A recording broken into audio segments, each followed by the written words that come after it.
如果文明成了一场策略游戏，你会发现城市其实就是一种或几种文明持续经营下的连贯存档。而如果地球 online 突然把一座城市格式化，让两种文明同时接手重建，那会是什么样？会断裂吗？会充满矛盾吗？那本是沙漠当中的一片绿洲，丝绸之路中无数商队翻越天山后的第一个驿站，人们叫它石头城，是因为这里的石头令人印象深刻。而1966年的一场地震摧毁了这里，它真的变成了只剩下一堆石头的废墟。但故事没有结束，文明重新打开，而且是2个。于是，一个世界上独一无二的城市样本，在2种看似天壤之别的文化交融之下，这座崭新的古城诞生了。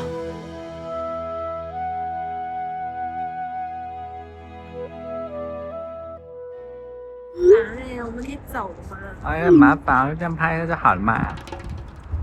刚到塔什干，我们就有个巨大的疑惑：人看到这些建筑根本走不动啊！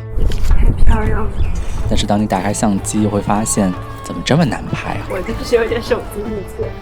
想拍全景，你需要推得非常非常远，也不一定能找到合适的角度。再加上这里不让携带无人机，那就更难了。拍近景的话，满墙都是马赛克，又不知道对准哪里。那我觉得首要的是认清楚这些建筑上的纹样到底是什么，你就不会只认得那些马赛克了。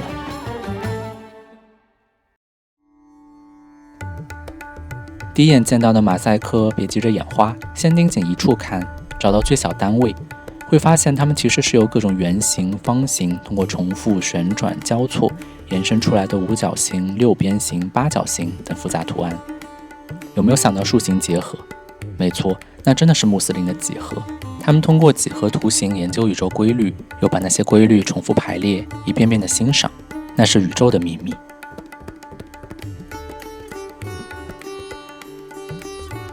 在任意建筑的正门扬起脖子，看到的那些文字是阿拉伯书法，写的是古兰经的经文。不过你也可以理解成在国内会看到的那些宣传语，只不过他们教导信徒保持洁净、纯真、虔诚。如果是经学院，可能会有点像我们的教学楼，宣扬求知、上进等等等等。一般阿拉伯书法的竖笔都非常挺拔，像是笔锋，其他部分则柔美的和各种形式的花纹缠绕在一起，文字在这里充当了树枝的角色。说到阿拉伯文字，你还可以去库克达什经学院看看，带走一幅正宗的阿拉伯书法。要写一个名字，是阿拉伯。哇哦 ，it's cute。而这也是少数还在运营的真正的经学院，没有那么多游客，可以看到信徒们最日常的生活轨迹。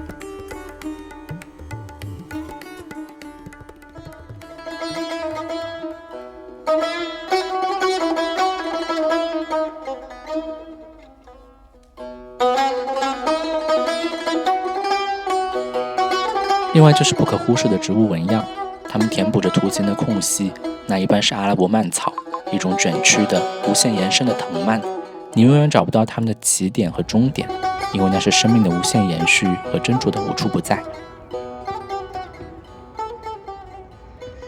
新修的伊斯兰中心则完全是一种密铺，用绿松石和青金石色琉璃砖堆叠出来的马赛克绕着花瓣，花瓣叠加花瓣，然后又绕成了马赛克。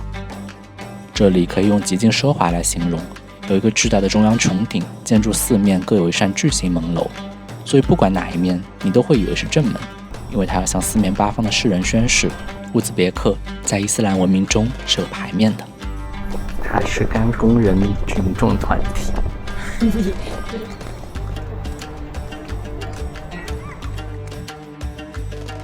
不过其实我最喜欢的还是巴拉克汗经学院，它没有那么巨型，给人感觉是刚刚好的有气势。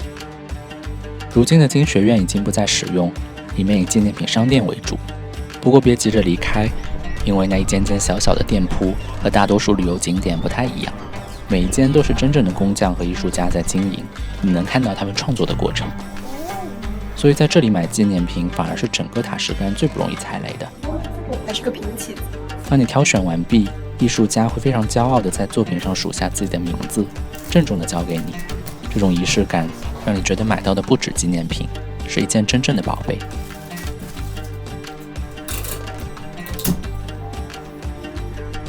就是都是手工嘛，但它手工画的非常精致。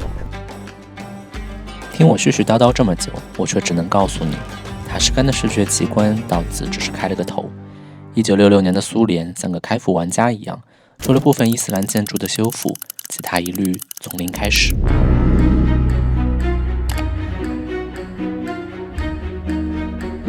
就比如这座庞大的地下网络，这个庞大北京。Welcome to Beijing Railway Station.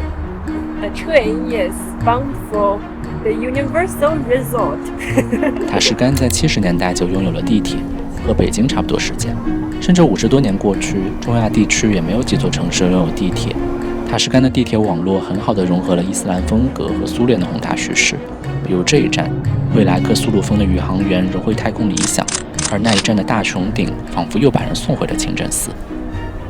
其实一般两种文化的共同建设体往往会呈现出很多矛盾感，但要是这俩的审美都足够高呢，那我只能说一个字，绝。很难想象他们在地铁内部放入那么多的巧思，那真的是一个审美好到溢出的年代。所以塔什干的审美无处不在，走在路上别忘了抬头，别忘了低头。不知道为什么就随便拍拍都挺好看，就是你看它顶啊底啊什么的，就是它没有那种就是你是说很丑的或者说太白的那种东西。明白。它其实就是没有花里胡哨的设计，但它就是不意味着它没有设计。对。你看这个砖，它是斜着铺的。在我们国内一般都是正方形一块块正着铺的。那这场建筑对决，你觉得谁赢？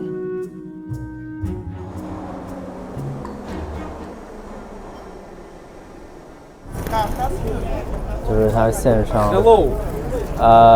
Hello， 这是一位本地朋友，他热情地向我打招呼，直到我跟他说 No taxi。 OK， 让我们把时间倒回入境那天，我们选择从哈萨克斯坦的吉姆肯特陆路入境塔什干。那是一段混乱的忘了记录的荒诞旅程，正如大多数国家的陆路口岸。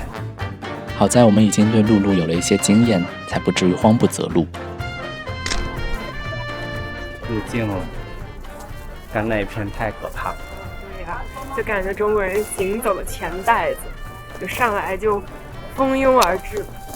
但他们看到中国人很兴奋，对他们看到中国人的态度就是 China， 就一直盯着你，然后问一些无关的问题，然后甚至激动到飙出了几句韩语，康桑米达。就他也在努力地表达他的热情，但是他一句中文都说不出。好吧，认识一个城市的第一步可以去超市逛逛。2490，大概6块钱一斤的。6块钱一斤的香蕉，那属于精品香蕉。还有牌子吗？可乐、芬达、雪碧，本上也在5到6块钱。乐事大包的可能在7块钱左右，自来桶水可能就3块钱。那这个水很便宜吧？这个 Apple Gold 就是这个 Max Phone， 在我们去的那个第一个超市，阿拉木图第一个超市要20多，但这边只要13。应该是131920吧。这个小票上的数字大的吓人，应该是这么多，像报一串电话号码一样。这个物价大家自行评判，反正我觉得要比阿拉木图低一些。第二步，吃点什么？食物方面，因为和哈萨克高度接近，所以可以看我们阿拉木图片的第二盘。相比这家我们特意打卡的沙什利克，我感觉我们酒店楼下的这家无名小店才是真王牌。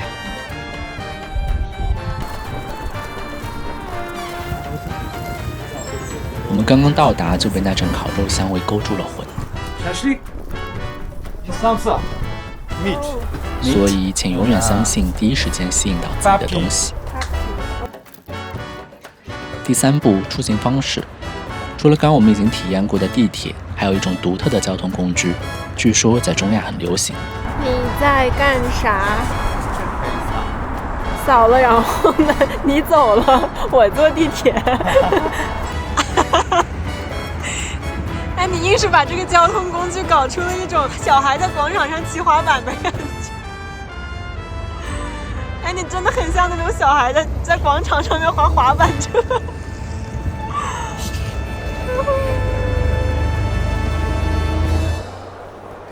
第4步，去最热闹的地方——重塑大巴扎。完全无法想象这里聚集了多少人，不过我没有觉得和哈萨克有太大的区别啊，但是明显感觉乌兹别克人更加外放的热情。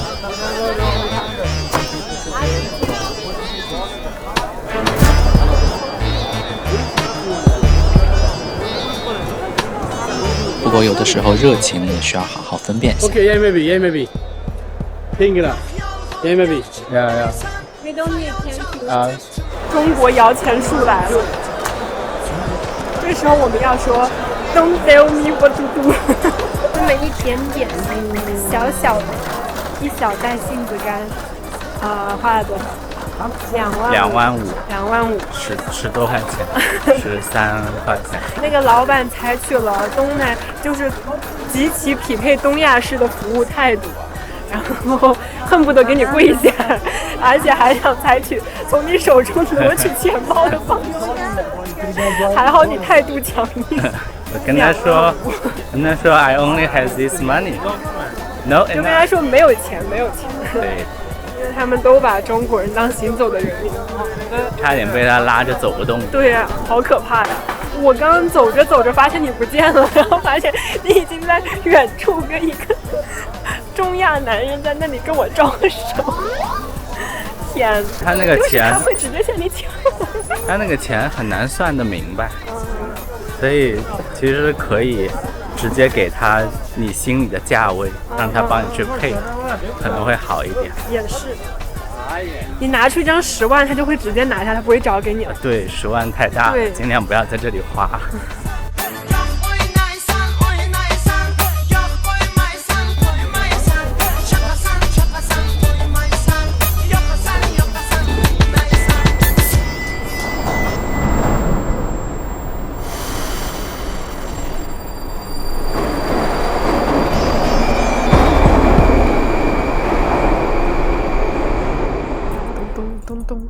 我和我的父亲相聚在美丽的。第5步则是一些更加触及灵魂的东西了。对塔什干而言，一是艺术，二是信仰。我推荐你们去看看应用艺术博物馆，趁这里的游客还不多的时候。أولئك الذين لهم سوء العذاب وهم في الآخرة هم الأخسرون وإنك لتلقى القرآن من لدن حكيم عليم 他们充分发掘了天默时期的文化艺术，把那些纹样、器皿、织物像传家宝一样展示着，会明显感觉到那种精致与他们的邻居哈萨克很不相同。同样是以突厥民族为主体，为什么哈萨克族是个典型的游牧民族，而乌兹别克却发展成了农耕文明，留下了很多类似我们中原文明的文化艺术，而且宗教信仰要浓厚得多。这是因为乌兹别克斯坦地处沙漠绿洲，天山之下，本身就更适合农业种植。慢慢从丝绸之路的商贸中转站发展成城邦，越来越多人口定居下来，也就更便于清真寺的建造和人群信仰的巩固。再加上帖木儿帝国试图将这里打造成伊斯兰世界的中心，因此信仰越扎越深，深到苏联强制关闭了很多清真寺和经学院，也难以动摇他们的信仰。在这里你会看到更传统的规矩，更加在意宗教礼节，不允许不戴头巾的女性进入清真寺，我已经太小了，不能。祷告期间也不让随意参观。早期的苏维埃政权确实给当地文化带来了很大的冲击和破坏，像这样的宣礼声在苏联时期的几十年里是听不到的。但是长期执政下，他们仍然保存并修复了一些伊斯兰建筑，比如库克达什经学院和巴拉可汗经学院，并且给这座城市带来了真正意义上的现代化建设，让其得以成为苏联时期中亚最大的城市。所以也容易想见，现在的塔什干，现在的乌兹别克斯坦对苏联的态度一定是极其复杂的。他们一边继承着先进的技术和管理方式，一边开始去除这些痕迹。没错，去俄化。乌兹别克语拉丁化，俄语被移出官方语言，街头讲乌兹别克语的人越来越多，他们想用自己的方式定义自己是谁。而乌兹别克斯坦还有个很奇怪的特征，据说这里是整个中亚生育率最高、人口最多的国家。有一个地方完完全全可以佐证这点， Magic City Park，中亚迪士尼。哇，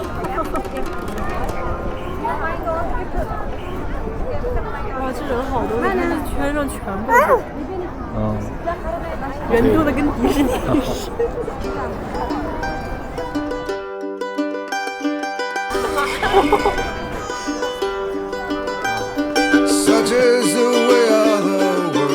人太多了，孩子太多了，多到有点恍惚。我们几乎是从孩子们中间挤过去的。毕竟现在国内迪士尼已经被年轻人占领，我都记不清有多久没有看到过那么多孩子跑来跑去。我在查阅1966年那场地震时看到过这样一张照片，那是刚刚重建起来的幼儿园门口，孩子们也在奔跑。如果那些孩子长大了，会不会就是现在这些孩子身边的那群人？回看今天这一幕，这大概就是和平最具体的模样。所以，一座被2种文明同时重建的城市，会断裂吗？会充满矛盾吗？答案是会。但在塔什干待了几天，我发现我们一直在进行的对比可能没有那么重要。苏联走了，建阳还在。苏联留下的地铁站，每天挤满赶路的人。那些方正的居民楼里，不也住着天天去清真寺的人吗？2种文明在这儿，不是谁覆盖谁，而是谁也没能完全覆盖谁。真正的赢家是那些在废墟上长大的孩子，他们不关心这座城是哪一年被谁重建的，不关心那些花纹是伊斯兰几何还是苏联叙事，他们只关心今天的旋转木马能不能一直做下去。这可能才是塔什干最真实的样子，一个经历过毁灭，被2种力量重新捏合，最后活成了自己样子的城市。它不完美，但它活着，而且活得还挺热闹。